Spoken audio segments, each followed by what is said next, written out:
Hi, this is Cashbox Magazine and Mike Peace with Celebrity Phone Interview. Today we're going to be talking with Bernie Early.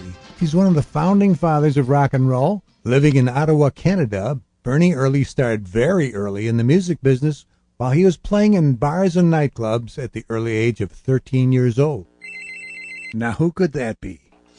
Hello, this is Cashbox. Hello there, it's Bernie. Hey, Bernie, how you doing? How you doing, Michael? Good. How's your weather there? It's cold. Well, it's about 40 above here. Everybody's griping again. Oh, it's so cold. Oh, we got about 0, I think. When I was a kid in Canada, 25 below was norm in the winter. Okay. That was fun. You couldn't see yourself. You're wrapped up. And we used to have snowbanks so high, we used to dig tunnels in them. Oh, yeah. And then we'd pop up when people walk by, whack them in the head with a snowball, and drop down. That we drove this one guy nuts. If he would have killed us, if he could have got a hold of us, he went crazy. Yeah, the snowbanks were like 7 feet tall. They couldn't take away the snow. They had so much. I'm from Wisconsin. Well, then you know. So yeah. Same stuff. Yeah, they have to drive differently up there too. It's a lot more defensive, than. So, how long have you been in the music business? 57 years. 57 years. So you started way back in the 50s. Oh yeah. Yeah, I met Fats Domino. Well, started playing in bars when I was 13. Wow. And I met in Quebec. You could do that. I grew up with Paul Anka and Rich Little, and we did being on the Quebec-Ontario border. You get to go over in Quebec and do a million amateur shows, and that's what helps make you hone your craft. Yeah, yeah. And then in I think it was 57, I met Fats Domino's manager. They came to Ottawa with Fats on a big show, and a friend of mine got in to see him, and I auditioned for him, and he said, well, I'll be in touch. He called me about 2 weeks later and said, come to New York. I said, I don't have any money. He said, steal it. Honest to God, so they booked me in the Park Sheraton. Nobody calls me for 2 days. And they finally called me Barney. I said, no, my name is Bernie. And he said, okay. He said, meet me downstairs. Don't talk to nobody. They pull up in the limo, and we go off to MGM. And as soon as we get to MGM, I'm standing there. It looks like an old warehouse, but it's nice inside. There's a big picture of Hank Williams. And Maury Kraft met us at the door, and he looked at me, and he says, God, you look like him. I said, you want a Hank Williams song? He says, spare me. We went upstairs. He said, they had a demo table sitting there probably with about 5,000 demo records on it. He said, what makes you better than anybody else on this table? And I felt like saying, well, I'm here, and they aren't. I said, no, just play it cool. I said, I have a great manager. He said, spare me. He said, okay, let's hear the song. I said, all right. So I sang him the song that I wrote called Rock Doll. And he said, Lou Friedman was my manager. He said, let me call Lou Arnold Maxim upstairs. They come downstairs, 5 of them, all in suits. He said, well, let's hear the damn thing. He said, I haven't got all day. I said, what a lovely bunch of people. Anyways, I sang it. He says, well, welcome, Bernie. He said, to a 5-year contract to MGM. And I'm 19 years old. I said, oh, yeah? Okay. He says, yeah.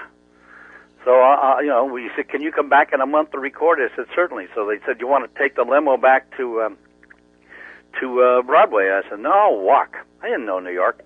So I walked, must have been 50 blocks, come out off of Broadway, and cop come over to me. I got my guitar. He said, where are you coming from? I says, down there. He says, anybody talk to you? I said, no. He says, you see anybody? I said, oh, a few cars, a few people sitting out on the step. It's okay. And he walked off and went over to the other cop. I said, what's all that about? He says, you're probably the first loner to walk through Spanish Harlem and still got your head on. I said, thank you.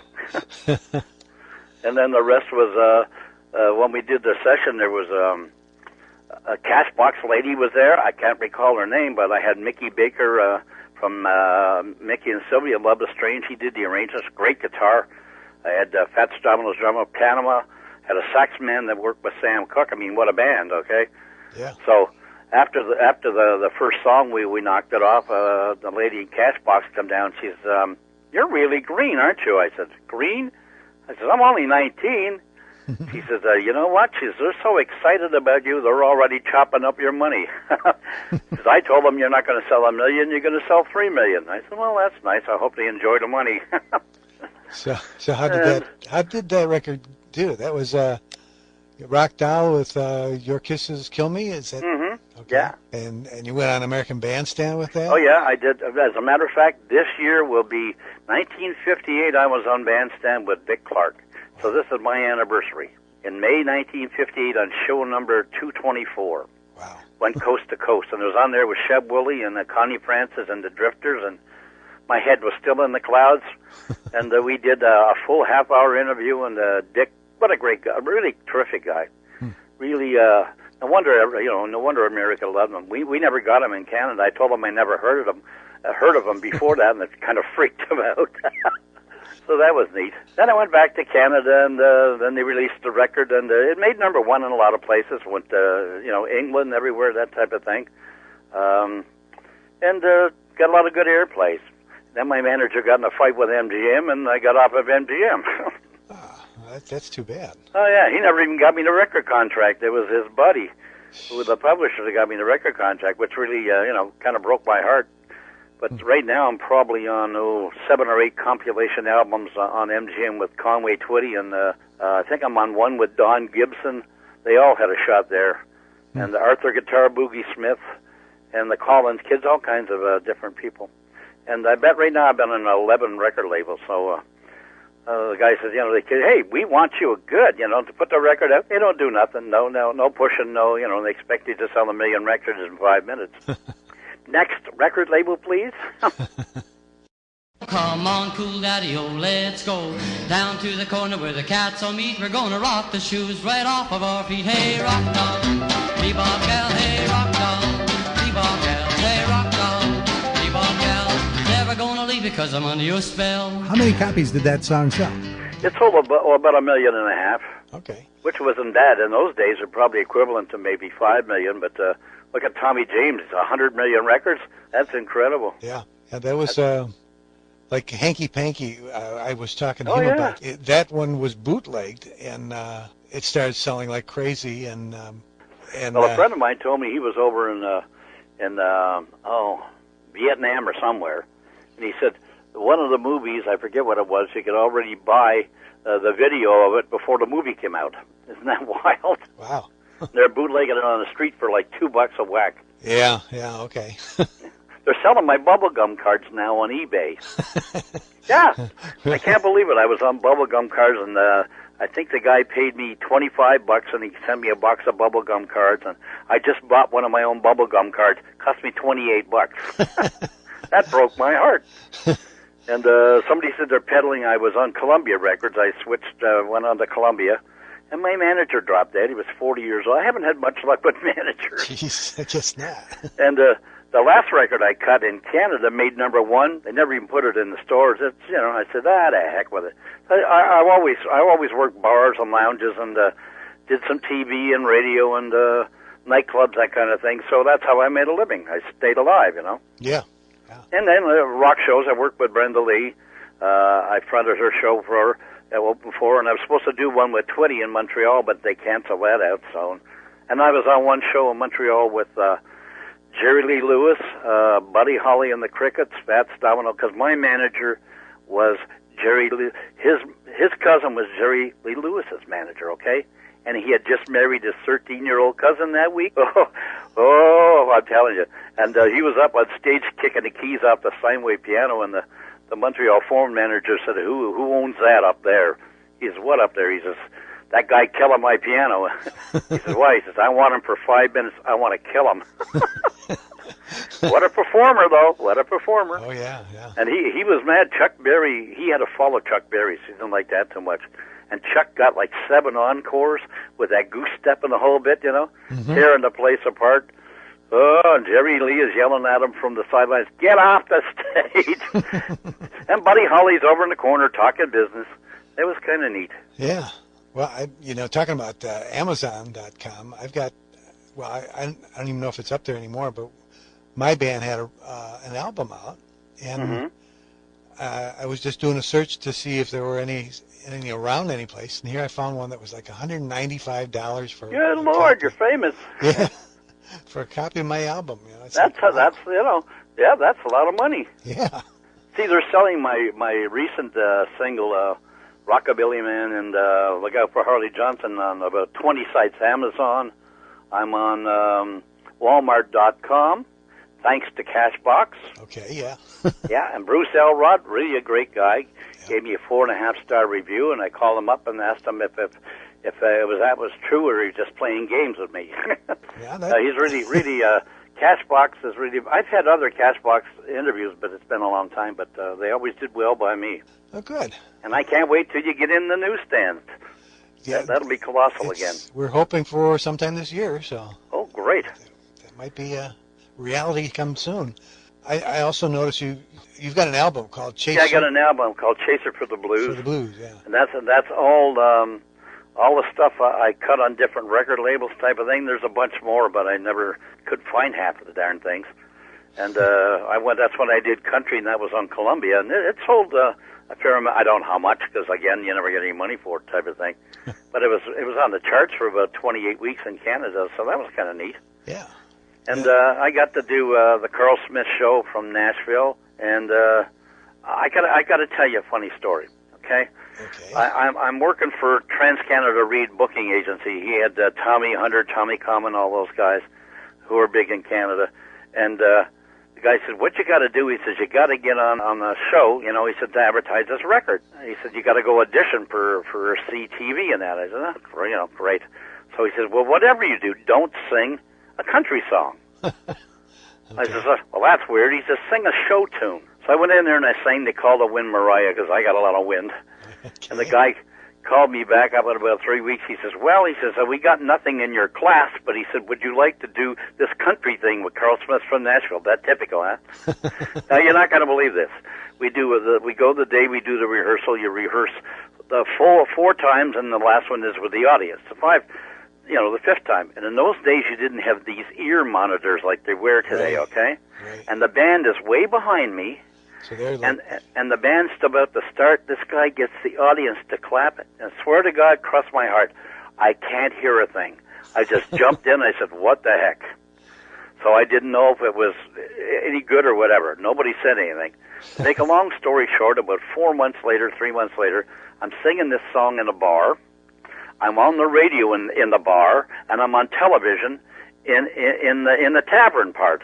All almost right to the second. And the owner says, "That's what I call coverage." Now that's freaky. I mean, what are the odds? Yeah. I experienced one of those moments too myself. So. Well, tell me about it. What was one of the records we put out a bunch of records under Dynamic Sound Records, and I've seen their stuff. Yeah. Well, this one was we were up in Wisconsin, and we knew 3 different radio stations in a small area, Wausau, Stevens Point, and Merrill. All these radio stations had our record. I was driving on my way to a job, and I put on the radio, and here it's playing our song. Well, that's neat. So then I thought, well, let's see if the other stations might be playing it. And sure enough, there was Stevens Point playing it, and we had Wausau was playing it, and Merrill, all at the same time. And I stopped the car. Incredible. It was like the greatest thrill of my life, and not only just being played on one station, but being played on all 3. And the first time you hear your song on the radio, it was just incredible moment. And I'm all by myself in the car, no one to share it with. So I rolled down the windows and I yelled at the top of my lungs. It's like, wow. Yeah, well, actually, I didn't really, when I heard it on the radio, I said, "Oh, God, is that me?" Because it shocks you for the first time type of thing.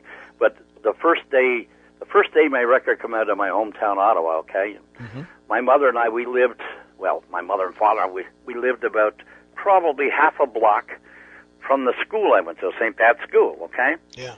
So about 9 o'clock, there's a knock on the door, and I had like 5,000 pictures that my manager said, "Get a bunch of pictures printed." So, okay. So I get that done, and this girl says, "Can I have your autograph?" Okay. I says, "How did you find?" "Oh, can I bring my girlfriend?" You're not going to believe this. I signed all 5,000 of them from 9 o'clock in the morning till about 4 o'clock in the afternoon. Wow. And then it dried out, and my mother's rug looked like 10,000 cattle ran over the rug. She says, that was nice, but look at the rug.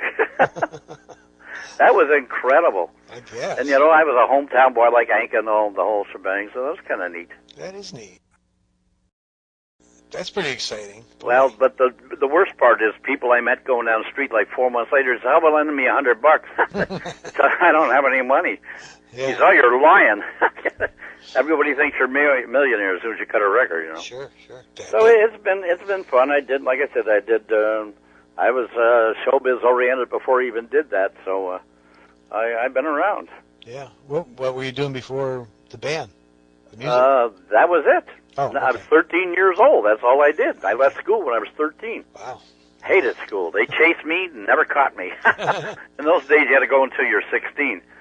And I avoided them quite well. In fact, my first day in high school, I just turned 13 in June, and high school, whenever it opened, whatever it was, September.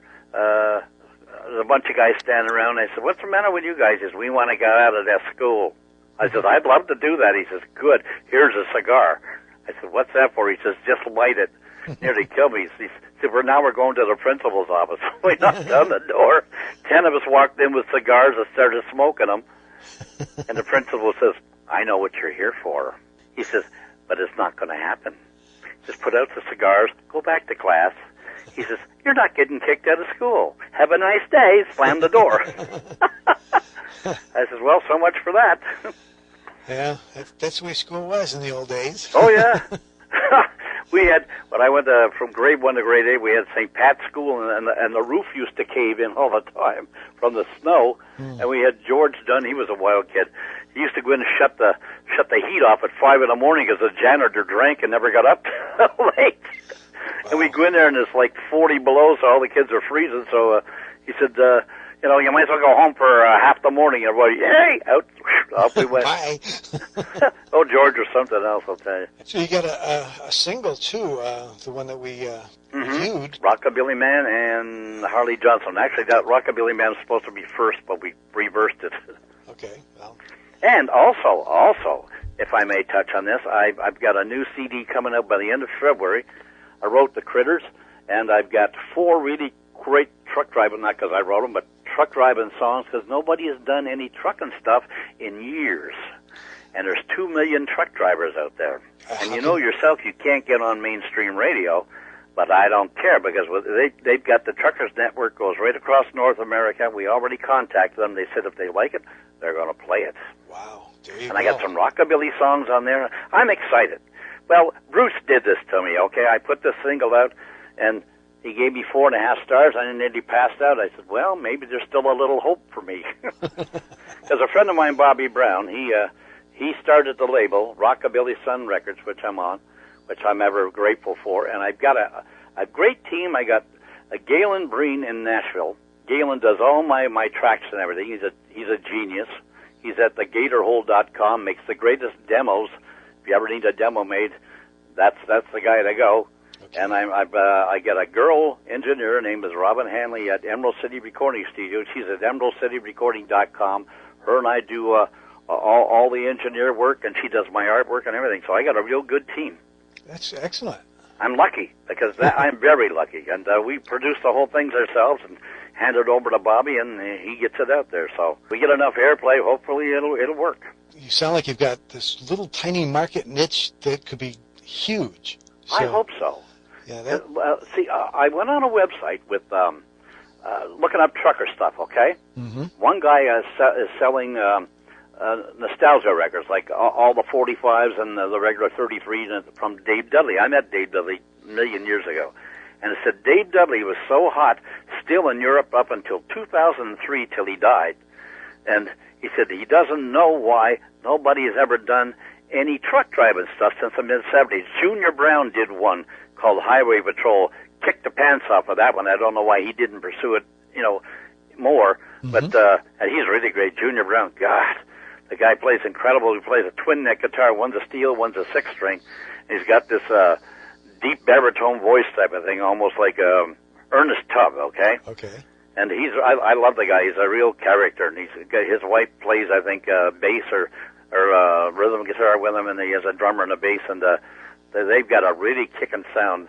And he should be farther than he is. I can't understand that, but he was on Arista Records. But the truck driving stuff is on. I'm doing a new angle with it. There's new arrangements. The stuff I'm running, I got like the one that's called the truck stop. Nobody's ever written about the truckers going to a truck stop. It's like their home away from home type of thing. Yeah. And I got another killer called You Son of a Trucker's Son. That's catchier than heck.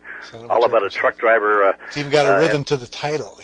Yeah, and like with a girl, and they are shifting gears all night long, and he takes off, and she says he's going to call Daddy the sheriff because he's got a shotgun. It's catchy, huh. And I'm kind of proud of it. I wrote 7 new songs in 4 months, which was really hard to do. Yeah. See, I play 60 to 65 jobs a month here. I've already got 700 and some jobs booked each year, automatic, because I do all these senior places and that type of thing. And I did a few other things like, a couple of fairs here, this type of thing. I plan to drop dead when I'm playing. Go out with a bang, huh? Yeah, just mail the body that has a home. The kids will pick it up, drop it in the backyard. But honest to God, I feel like I'm 30 years old. I sing better now than I did in my whole life. Now, that's really weird. And I do everything. I sing everything from Sinatra to Humperdinck to Johnny Cash. I'm a rockabilly. Rockabillies can do it all. I kind of think there's something to that. You see all these singers who are in great shape, and I kind of think it's you breathe deeper because you have to sing, and you're doing that kind of an exercise, every other night just to do your job, and maybe that keeps you young. Oh, it does, because I play 12 instruments, but I play guitar, banjo, mandolin, that kind of thing. And the guy said, if you want to get a job around here, you just got to play piano. I said, God, I don't play piano. So a friend of mine, Joey Arata, who was Lee Greenwood steel player, in Nashville, he said, why don't you? I said, I got a 12-string guitar. I had a 12-string Martin. I said, I want to get an guitar amp for my Martin, and but I said, every one I've ever bought, I said, it's got an open back and all the sound, you can't get any bass out of it. He said, well, why don't you use a keyboard amp? I said, what's a keyboard amp? He said, how long have you quit, playing? I said, it's been a while. So he hooked me up with a keyboard amp. He says, I want you, he said, you want a little background? I said, yeah. He says, well, here's a keyboard. I said, I don't play keyboard. He says, don't worry about it. He says, you can borrow it. And he says, here's a set of foot pedals. He says, you can play the bass on the foot pedals. It'll actually change the background on the piano, too. So I started doing that. So I'm doing all this stuff, my left foot going, I'm playing the guitar, I'm fooling around a little tinkling on the right hand, singing the whole bit, and the guy says, how do you do that? I said, it's simple. You don't think about it, because if you think about it, you can't do it. Well, I ended up being a one-man band, and now I just use the keyboard, and I'm grateful that all the other instruments are sitting there wondering why I'm not touching them. But my fingers don't hurt anymore like on the guitar. What instrument did you play, Mike? I play guitar, bass, drums, and trumpet. Oh, well, that's a neat combination. And harmonica, too. But yeah, I play harmonica, but not that great. But I get, a little bit here and there on it. It's been a while. The problem with harmonicas is you got to have the right key for the song you're doing. So yeah. So you have I've got a key of A, which works great for playing in E. And I had a couple others, but a couple of them were stolen, so that kind of limits the songs you do that have the harmonica in it. Well, you remember, I don't know, this is going way back. We used to get, we couldn't get Nashville where I lived. Well, we got Wheeling, West Virginia, and there used to be Wayne Rainey, who played an incredible harmonica, like better than Charlie McCoy ever did. Okay, and I just said, God, I wish I could play like him. And I loved Mac Wiseman. Mac Wiseman has, to me, he was from Virginia, and he had this really great, they called it, he wasn't doing bluegrass, he was between bluegrass and country. And I actually met him once. I was singing at the Horseshoe in Toronto the week before he got in there. He went in, I went to see him, and we got to talk, and I said, you're the first country record I ever bought.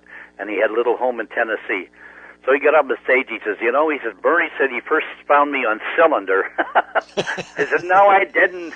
And he was really a fantastic guy, great entertainer. And he wanted me to front his band, but I couldn't front his band. I had a wife and kids, and you just can't take off and go for months on end, Not unless you want a divorce. You're joking about these cylinders. Well, yeah. Nobody in the world will know what those are, unless that's what they used. That was way before records. Yeah. They were like a round cylinder, and they used a Victrola or whatever. I'm not that old. Thanks a lot, Mike. Well, my grandmother had an old cylinder Victrola out in her garage, and that was like from the 20s, I think, maybe. Yeah. And it still worked. And you had to crank it or something. Yeah, there's a crank on it, and you put these little cylinders on, and then the big horn comes down, and there's like a little thing to play it, with a nail in it, basically. Yeah. Huge needle. And you had to replace these needles like every 2 days or so, or every hour. I don't know what it was, but it was pretty often. So there was like a bucket of nails right next to it. But yeah, it was quite a gadget, I just got a new puppy, and he's tearing up everything in the house. He's only 11 weeks old. God, he's gorgeous. But he's into everything, and he bit me the other day in the big toe, and I knew he went to heaven. Oh. What kind is it? He's a Lhasa Apso. Ah, that's what I've got. Really? Yeah. I got a black and white one. I've got a little kind of honey-colored one. Uh-huh. Little boy dog. Yeah, that's what he is, too. Does he sit up and just... Oh, yeah. For hours at a time? Well, see, my kid had a Dalmatian. My youngest son, he just moved out, and the Dalmatian didn't like him. And this dog, actually, I've only had him like 5 days, and the Dalmatian ran out in the backyard and did his thing. So he jumps out and follows him, okay? I said, no, he's going to jump on him again. Well, he looks at him, and he does his thing. The Dalmatian housebroke my dog for me. That's convenient. I'd never seen that before. Huh. And they're smart. He's really... Yeah. And I'm playing the piano, I'm doing my thing, and he doesn't budge. He's sitting right beside me. It's incredible. Nothing bothers this dog. Yeah. They're great company, I don't know. You know the history behind them? Yeah, they came from Tibet. Right. They used them in the monasteries as guard dogs for, not because they attack anybody, but they just were so super sensitive hearing, and they yapped a lot. Well, they're pretty ferocious, too. I understood they would hide beneath the monks' robes, and they would walk between their legs. Well, that's different. And as they walk, nobody knows there's dogs there until somebody comes to attack the monks, and they all come out and bite everybody. and people get attacked from nowhere. Where'd these little dogs come from? It was magic. So that was the thing behind these dogs.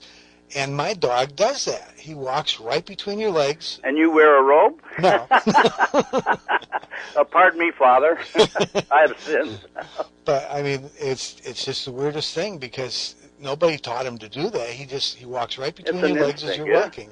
Well, this one runs like a torpedo. I'm telling you. Yeah. And now his name is Pepper, and he's starting to. He understands. Oh yeah. But once I got him out in the backyard, he's got his freedom. He goes tearing the other end. I said, oh boy. So I'm tearing him around. I said, go do your thing, Pepper, and he just looks at me and laughs. They are so smart. Oh, they're incredible for a dog with a small dog like that. They're really highly intelligent. I was surprised. Like I used to have a Siamese cat, and they're really intelligent too. Then I had a tiger cat that was stupid. This cat walked across the street one day, stood up on his hind feet, and touched the nose of this guy's German Shepherd, and the dog went ballistic. Okay. He said, that's the toughest cat I've ever seen. I said, no, that's the stupidest cat you've ever seen. So anyways, I'm going to be releasing the new CD. I hope we can get some airplay on it. And again, like I said, I can't say enough for Cashbox for giving me all this opportunity. That's kind of neat. Yeah, well, when the new one comes out, be sure you send it to us. Yeah, I'll send it to you. If it's a lousy pan, I'll keep my mouth shut. If you love it, I'll brag it all over the place. Okay. That sounds like a deal. It's been a real pleasure talking to you. Thank you, Mike. I really appreciate it. You take care of yourself now. All the best. Okay, you too. Bye-bye. Bye-bye. Look out for Harley Johnson. He joined the highway patrol. Still acting crazy. Thinks he's king of the road. Some say he never caught them. Others say he almost did.